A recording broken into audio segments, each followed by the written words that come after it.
All right, friends, you're welcome to, what I would say is the final part of our lecture, Becoming a Lead Green Associate.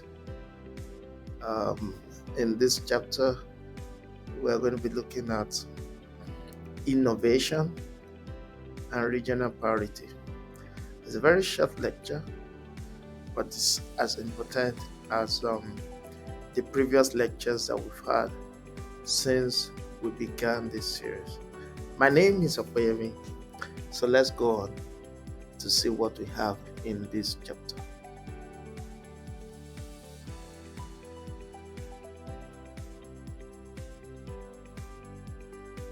So basically, there are just two items for us to consider here, and which is innovation and regional priority. Yeah, for the innovation overview, sustainable design methods get improved through new technologies and improved scientific discoveries or research. So the aim of this lead category is to acknowledge such projects that come up with creative features and practices in their building design, meaning that they have gone above what is required naturally for lead compliance. And also, they may have included strategies that are not covered by lead under any requirement, but hold very valuable benefit as far as sustainability is concerned. So that's innovation. That's what the idea of innovation it's all about. It is recognizing exceptionality or exceptionalism in the approach to lead compliance.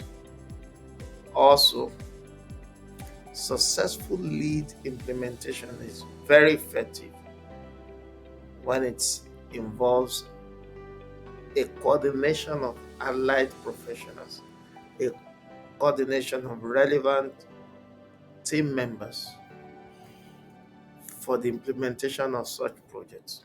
So, this category also looks at the role of the lead AP in making this collaborative process happen.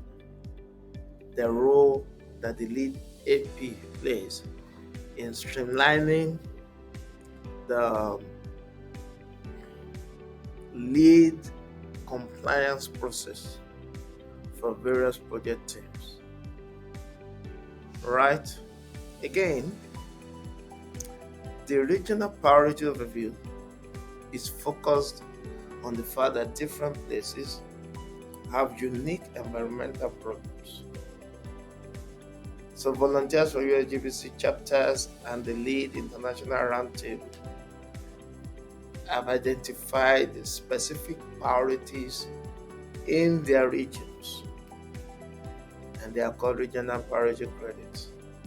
So project teams are encouraged to focus on the most important local environmental issues. So USGBC has a process to find 6 regional priority credits for each place and rating system within a chapter or a country border. So people in each area will have to figure out what environmental problems are priority for the attention of LEED in terms of how it affects the societies. So whether it's something natural like not having enough water, or something people made happen like polluted waters. So it could also be about what is good for the environment, you know, and so on. So these areas, these zones were decided by looking at a combination of important issues for lead to create a framework that would engender receiving attention from the relevant parties. So, already the specific items requiring attention in your region based on priorities have been identified, and you expected to locate them and address them in your project or through your project. Now, the people in the program choose what credits to focus on for the important issues in different places, because different types of LEED projects can have different effects on the environment. So each rating system adds a special credit called the regional priority credit.